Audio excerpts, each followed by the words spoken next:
நாம் இந்த பதிவில் பெயர்ச்சி அடையும் குரு பகவான் உங்கள் ராசிக்கு என்னென்ன சுப மற்றும் அசுப பலன்களை தரப்போகிறார், அதற்கான பரிகாரம் என்ன என்பதனை பற்றி விரிவாக காண்போம். உங்கள் வாழ்வில் வளமும் நலமும் செல்வ செழிப்பும் பெற எல்லாம் வல்ல இறைவனை உளமாற வேண்டி விரும்பி கேட்டுக்கொள்கிறேன். ஒருவரின் ஜாதகத்தில் எந்த கிரகம் உங்களுக்கு சாதக பலன் தருதோ இல்லையோ, ஆனால் குரு கிரகத்தின் நற்பலன்களை கொண்டவர்கள் சிறிது கஷ்டத்தை சந்தித்தாலும் வாழ்க்கையில் முன்னேறி விடுவார்கள். நவ கிரகங்களில் குரு பகவான் மங்கள கிரகமாக விளங்கி வருகிறார். ஜோதிட சாஸ்திரத்தில் குரு பகவானுக்கு தேவர்களின் குரு என்ற அந்தஸ்தும் வழங்கப்பட்டுள்ளது. இவர் நல்ல பலன்களை அளிக்கும் கிரகமாக கருதப்படுகிறார். திருமணம், மகிழ்ச்சி, குழந்தைகள், நல்ல அதிர்ஷ்டம், அறிவு, கல்வி, பேச்சாற்றல், மரியாதை, நல்ல ஒழுக்கம் ஆகியவற்றுக்கு இவர் காரணியாக உள்ளார். ஒருவரது ஜாதகத்தில் குரு பகவான் நல்ல இடத்தில் இருந்தால் அவர் வாழ்வில் மிகுந்த மகிழ்ச்சியையும் செழிப்பையும் பெறுகிறார். அவர் வெற்றியின் உச்சம் தொடுவதை யாராலும் தடுக்க முடியாது. குருவின் அருள் பெற்ற நபர்களுக்கு அறிவாற்றல் மேம்பட்டு சமூகத்தில் நல்ல கௌரவமும் பெற்றிருப்பார்கள். 12 ஆண்டுகளுக்கு பிறகு குரு பகவான் ரிஷப ராசியில் பிரவேசிக்க உள்ளார். ஜோதிடத்தில் முக்கிய கிரக பெயர்ச்சிகளில் ஒன்றாக கருதப்படுவது குரு பெயர்ச்சி. இந்த ஆண்டு குரு பெயர்ச்சி 2024 மே 1ஆம் தேதி நடக்க உள்ளது. குருவின் அமைப்பும் குருவின் பார்வையும் எப்படிப்பட்ட பலனை அள்ளித்தரும் என்பதை தெரிந்து கொள்வோம். கால சக்கரத்தில் தனுசு, மீன ராசிகளுக்கு அதிபதியான குரு பகவான் தற்போது மேச ராசியில் சஞ்சாரம் செய்து வருகின்றார். இவர் 2024ஆம் ஆண்டு மே மாதம் 1ஆம் தேதி நண்பகல் 12:59 மேச ராசியில் உள்ள கிருத்திகை 1ஆம் பாதத்தில் இருந்து ரிஷப ராசியில் உள்ள கிருத்திகை 2ஆம் பாதத்திற்கு பெயர்ச்சியாக உள்ளார். குரு பெயர்ச்சி பெறும் ஸ்தானத்தை விட குருவின் 5, 7, 9ஆம் பார்வை பெறக்கூடிய ராசிகள் மிகவும் சிறப்பான பலன்களை பெற்றிடும் என்பது ஜோதிட விதி. 2024ஆம் ஆண்டில் நடக்கும் குரு பெயர்ச்சியின் தாக்கம் அனைத்து ராசிகளிலும் இருக்கும். எனினும் சில ராசிகளுக்கு குருவின் இந்த மாற்றம் பலவித நற்பலன்களை அளித்தரும். இவர்கள் எடுத்த காரியங்கள் அனைத்திலும் வெற்றி பெறுவார்கள். நீண்ட நாட்களாக நடக்காமல் இருந்த பல விஷயங்கள் குரு பெயர்ச்சிக்கு பிறகு வெற்றிகரமாக நடந்து முடியும். இவர்களுக்கு அதிர்ஷ்டத்தின் ஆதரவு முழுமையாக இருக்கும்.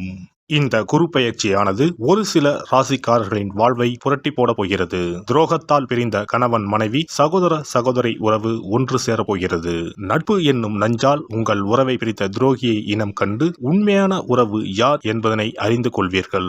நஷ்டம் மட்டுமே பார்த்த வியாபாரிகள் திடீர் லாபத்தை அடைய உள்ளீர்கள். திடீர் லாட்டரி அடித்தது போல லாபம் இரட்டிப்பாகும். சனி பார்வையினால் ஏற்படும் காம சிந்தனைகள் இந்த குரு பெயர்ச்சியினால் சரியாகும்.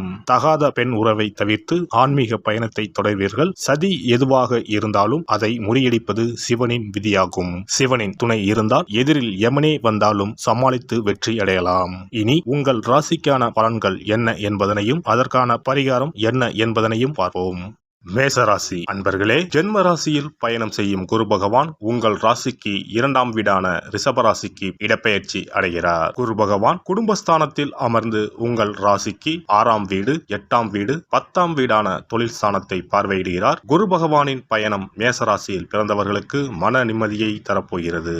பண வருமானத்தை பொறுத்தவரை குரு பகவான் குடும்பத்தன வாக்குஸ்தானத்தில் பயணம் செய்வதால் உங்களின் பேச்சிற்கு மரியாதை கூடும். நல்ல பண வருமானம் வரும். செய்யும் தொழிலில் விருத்தியும் லாபமும் உண்டாகும். திருமண யோகம் கைகூடி வரப்போகிறது. பெண்களுக்கு அற்புதமான காலகட்டம். தங்க நகைகள் வாங்கும் யோகம் கைகூடி வரப்போகிறது. அடகு வைத்திருக்கும் நகைகளை மீட்பீர்கள். உடல்நிலை குரு பகவான் பார்வை 6ஆம் வீட்டின் மீது விழுவதால் எதிரிகள் தொல்லை ஒளியும், நோய்கள் நீங்கும், ஆரோக்கியம் அதிகரிக்கும். எடுத்த காரியங்களில் வெற்றி கிடைக்கும். குரு பகவான் பார்வை 8ஆம் வீட்டின் மீது விழுவதால் உங்களுக்கு ஆயுள் கண்டங்கள் விலகும். குடும்பத்தில் இருந்த பிரச்சனைகள் முடிவுக்கு வரும். பெண்களின் மாங்கல்ய தோஷம் விலகும். வழக்குகளில் சாதகமான தீர்ப்பு வரும். உத்தியோகஸ்தர்களுக்கு நல்ல வேலை கிடைக்கும். வேலையில் இருப்பவர்களுக்கு 2024ஆம் ஆண்டு மே மாதத்திற்கு பிறகு பதவி உயர்வு நிச்சயம் உண்டு. சித்திரை மாதத்திற்கு பிறகு வெளிநாடு செல்லும் யோகம் கைகூடி வரப்போகிறது. உங்களை விட்டு விலகிச் சென்ற பங்குதாரர்கள் உங்களை நாடி வருவார்கள். நீங்கள் செய்யும் முதலீடுகளுக்கு இரட்டிப்பு லாபம் கிடைக்கும். குரு பகவான் ஓராண்டு காலம் உங்கள் ராசிக்கு 2ஆம் வீட்டில் பயணம் செய்வார். கார்த்திகை, ரோஹிணி, மிருகசீரிடம் ஆகிய நட்சத்திரங்களில் குரு பகவான் பயணம் செய்வார். உங்களுக்கு குருவின் நற்கருணை ஆண்டு முழுவதும் கிடைக்கப் போகிறது. சூரியன், சந்திரன், செவ்வாய் பகவானின் நட்சத்திரங்களில் குரு பயணம் செய்யும் காலகட்டத்தில் வீடு கட்டும் யோகம் கைகூடி வர உள்ளது. புது வீட்டிற்கு மாறும் யோகமும் வரப்போகிறது. பெண்களுக்கு எந்த காரியத்திலும் அவசர முடிவு எடுக்காமல் இருப்பதும், வீண் வாக்குவாதங்களை தவிர்ப்பதும் நல்லது. அரசியல்வாதிகளுக்கு எதிர்பார்த்த கௌரவமான பதவிகள் கிடைக்கும். தொண்டர்கள் மற்றும் மக்களின் ஆதரவுகள் சிறப்பாக அமைந்து மன மகிழ்ச்சியை ஏற்படுத்தும். எடுக்கும் காரியங்களை சிறப்பாக செய்து முடித்து மக்களின் ஆதரவுகளை பெறுவீர்கள். கலைத்துறையினருக்கு வாய்ப்புகள் தேடி வரும். உங்கள் திறமைகளை வெளிப்படுத்தக்கூடிய அளவிற்கு கதாபாத்திரங்கள் அமையும். தடைப்பட்ட சம்பள பாக்கிகளும் கைக்கு கிடைக்கப்பெறும். வெளியூர், வெளிநாடுகளுக்கு செல்லக்கூடிய வாய்ப்புகளும் அதன் மூலம் சாதகமான பலன்களையும் பெறுவீர்கள். மாணவர்களுக்கு வீண் அலைச்சலை தவிர்ப்பதும், பாடங்களில் சந்தேகம் நீங்கி படிப்பதும் முன்னேற்றத்திற்கு உதவும். அஸ்வினி நட்சத்திரம். இந்த குரு பெயர்ச்சியால் உத்தியோகத்தில் இருப்பவர்களுக்கு வீண் அலைச்சல் குறையும். எடுத்த காரியத்தை வெற்றியுடன் செய்து முடிப்பீர்கள். எண்ணப்படி எல்லாம் நடக்கும். தொழில் வியாபாரத்தில் இருந்த போட்டிகள் குறையும். உங்களது செயல்பாடுகளுக்கு தடை ஏற்படுத்தியவர்கள் தாமாகவே விலகிவிடுவார்கள். பணவரத்து கூடும். பரணி நட்சத்திரம். இந்த குரு பெயர்ச்சியால் குடும்பத்தில் இருந்த மன வருத்தங்கள் மாறி சுமூகமான நிலை உண்டாகும். கணவன் மனைவிக்கு இடையே இருந்த இடைவெளி குறையும். வீட்டில் சுப காரியங்கள் நடக்கும். திருமண முயற்சி கைகூடும். பிள்ளைகளால் பெருமை உண்டாகும். கார்த்திகை 1ஆம் பாதம். இந்த குரு பெயர்ச்சியால் சாதக பாதகங்களை பற்றி கவலைப்படாமல் எந்த காரியத்தையும் துணிச்சலாக செய்து முடிப்பீர்கள். எதிர்ப்புகள் விலகும். போட்டிகள் குறையும். எதிலும் வெற்றி பெற வேண்டும் என்ற எண்ணம் தோன்றும். துர்க்கை அம்மனை செவ்வாய்க்கிழமையில் அர்ச்சனை செய்து வழிபடுவது எல்லா பிரச்சனைகளையும் தீர்க்கும். காரிய தடை அகலும். குரு பெயர்ச்சி சிறப்பு பரிகாரம். ஜாதகத்தில் குரு நல்ல இடத்தில் இல்லாமல் இருந்தாலோ, கோசார ரீதியாக கொடூரமானவராக இருந்தாலோ குரு தோஷம் நீங்க பரிகாரம் செய்ய வேண்டும். தீய பலன்கள் குறையவும், நல்ல பலன்கள் அளவுக்கு அதிகமாக நடைபெறவும் குரு பகவானுக்கு செய்யும் பரிகார முறைகள் உதவும். வியாழக்கிழமை தோறும் தட்சிணாமூர்த்தி வழிபாடு செய்வது சிறப்பான பலன்களை கொடுக்கும். வியாழன் அன்று குரு ஓரையில் நல்ல நேரத்தில் குருவிற்கு உரிய கோலத்தை வடகிழக்கு திசையில் கோலமிட்டு அதன் மேல் முல்லை மலர்கள் பரப்பி குரு எந்திரத்தை வைத்து அதற்கு முல்லை மலர் சூட்டி சந்தன பொட்டிட்டு பொன்னிற தட்டில் கொண்டை கடலை வைத்து தூப தீபம் காட்டி குரு காயத்ரி மந்திரத்தை 108 முறை மன ஒருமையுடன் கூறினால் குருவால் ஏற்பட்ட தீய பலன்கள் விலகும். நல்ல பலன்கள் மேலும் மேலும் அதிகரிக்கும். வியாழக்கிழமை அன்று வீட்டில் நெய் தீபம் ஏற்றி வழிபடுதல். குருவுக்கு உரிய வஸ்திரம் தானியம் கொண்டு வழிபடுதல் நல்லது. வியாழன் அன்று குரு பகவானுக்கு சிறப்பு அபிஷேகம் செய்து மஞ்சள் நிற ஆடை அணிவித்து புஷ்பராகம் வெண் முல்லை மலர்களால் அலங்கரித்து குருவுக்குரிய மூல மந்திரத்தினை ஓதி வணங்கி வர குரு கிரக தோஷம் நீங்கும். மஞ்சள் நிற ஆடையை உடுத்துவது, புஷ்பராக மணியை அணிவது, மஞ்சள் நிற ஆடை, கடலை, தானியம் ஆகியவற்றை தானம் செய்வது, வியாழக்கிழமைகளில் விரதங்களை மேற்கொள்வது ஆகியவற்றால் குருதோஷ பரிகாரங்களை செய்யலாம். உங்களால் முடிந்த அளவிற்கு ஏழை எளியோருக்கு தானம் தர்மம் செய்தால் வாழ்க்கையில் அமைதி கிடைக்கும்.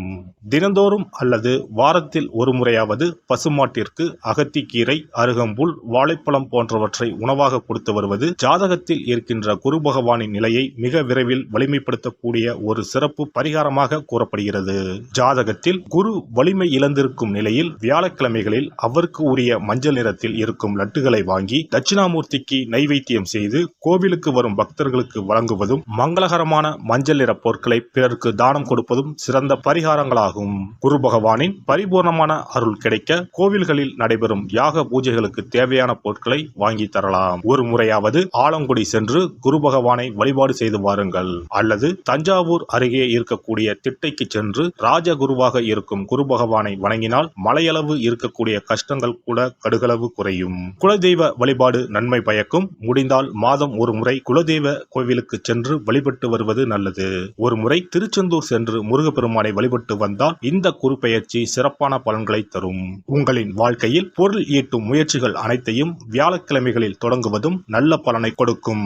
குறிப்பாக வியாழக்கிழமைகளில் வருகின்ற ஏகாதசி தினங்களில் நற்காரியங்களை தொடங்கினால் நன்மைகளை பெறலாம். வியாழக்கிழமைகளில் தங்கள் சக்திக்கு இயன்ற அளவில் அன்னதானம் செய்வது குரு பகவானின் நல்லருளை உங்களுக்கு பெற்றுத்தரும். அன்னதானம் செய்வதன் காரணமாக உங்கள் ஜாதகத்தில் இருக்கின்ற குரு கிரக தோஷங்கள் நீங்கி குரு கிரகத்தை பலப்படுத்தி உங்கள் வாழ்க்கையில் நீங்கள் விரும்பிய பலன்கள் தங்க தடையில்லாமல் கிடைக்கச் செய்யும்.